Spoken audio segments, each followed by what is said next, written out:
Vamos iniciar a análise de uma nova questão sobre direito tributário em um concurso público. Vamos analisar o enunciado, acompanhe comigo. Nós temos aqui um concurso para remoção de titular de serviço de notas e de registros do TJ de Santa Catarina. A banca é o próprio TJ, o ano 2012, diz assim: no que tange ao Imposto Territorial Rural, ITR, é correto afirmar. Vamos para as alternativas. Letra A. O ITR será progressivo e não poderá ter alíquotas. Vejam, temos pontos importantes a analisar aqui. Já fala que ele é progressivo e ele não poderá ter alíquotas fixadas de forma a desestimular a manutenção de qualquer propriedade rural. B. Ele não poderá incidir sobre pequenas glebas rurais. C. Que compete aos municípios instituir o ITR. Letra D. Que 50% do produto da arrecadação pertence ao estado no qual se situa o imóvel. E letra E, por fim, que será fiscalizado e cobrado pelos municípios que assim optarem, na forma da lei, desde que não implique redução do imposto ou qualquer forma de renúncia fiscal. Bom, voltemos então para analisarmos. O ITR, ele é um imposto de competência da União. Imposto de competência da União, estabelecido no artigo 153, inciso 6 da Constituição Federal, que é o que eu denomino, entre aspas, como IPTU do imóvel rural. Só que para nós entendermos o ITR, nós temos então que seguir a análise no próprio artigo 153, mais precisamente no parágrafo 4º.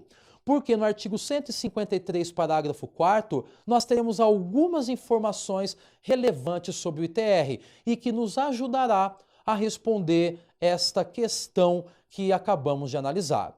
Então, voltemos no enunciado para nós passarmos, então, a estudarmos e assinalarmos qual é a questão correta que o participante desse concurso deveria ter assinalado. Então, vamos lá, vamos voltar às alternativas. Alternativa de letra A. Diz que o ITR ele será progressivo e não poderá ter suas alíquotas fixadas de forma a desestimular a manutenção de qualquer propriedade rural. Vamos nos dirigir agora para o artigo 153, parágrafo 4º, inciso 1.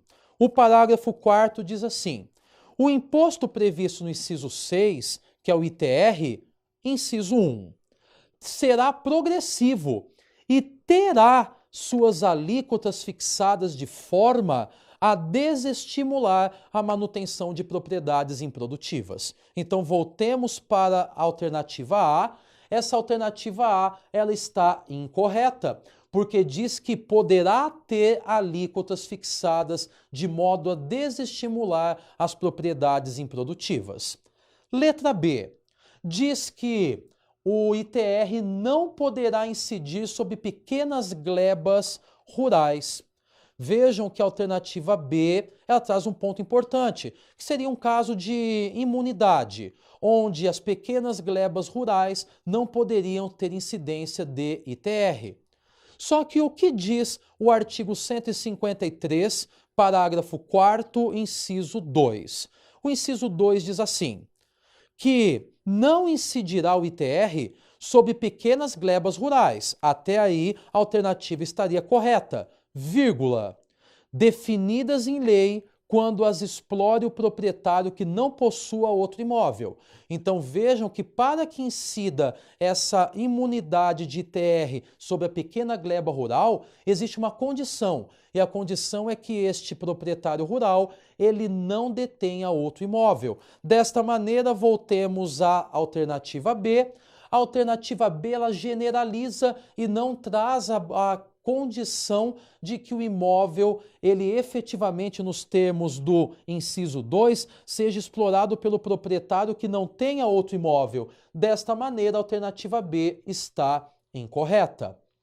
A alternativa C diz que é de competência dos municípios instituir o ITR. Meus caros, vamos nos dirigir para o artigo 153 caput. O artigo 153 diz: compete à União a instituição de impostos sobre, inciso 6, propriedade territorial rural. Cabe mencionar que a competência para instituir o ITR é da União. O que cabe ao município, muitas vezes, é a capacidade tributária ativa de cobrar e fiscalizá-lo, mas a competência é restrita à União, nos termos do artigo 153, inciso 6 da Constituição Federal. Portanto, voltemos à alternativa C, e essa alternativa C, ela também está incorreta. Alternativa D diz que 50% do produto da arrecadação pertence ao estado no qual se situa o imóvel. Meus caros, é importante ter em mente que essa alternativa incorreta está porque 50% da arrecadação se direcionará não ao estado em que se encontra a propriedade rural, mas sim ao município em que se encontra a propriedade rural.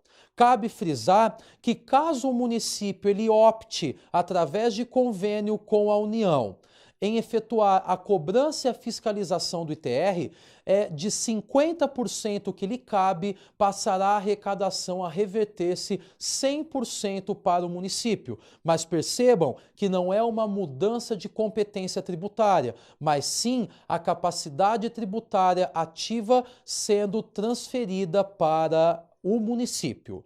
Desta maneira, voltemos à alternativa de letra D e fica claro que a alternativa D está incorreta, porque aqui pertencerá ao município e não ao estado.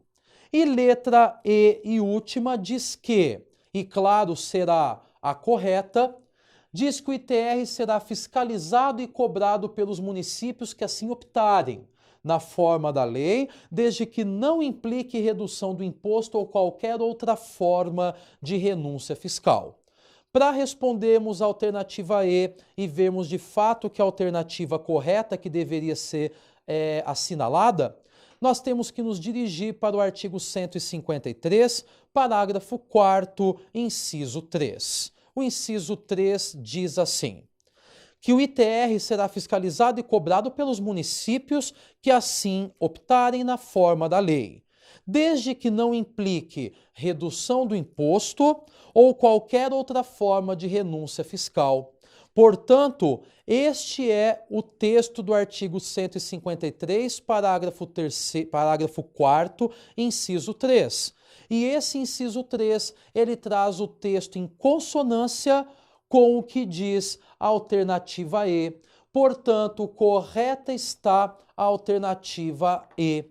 Portanto, aquele que participou deste concurso público nesta questão deveria ter assinalado a alternativa correta, a letra E. E a base legal é o artigo 153, parágrafo 4º, inciso 3 da Constituição Federal.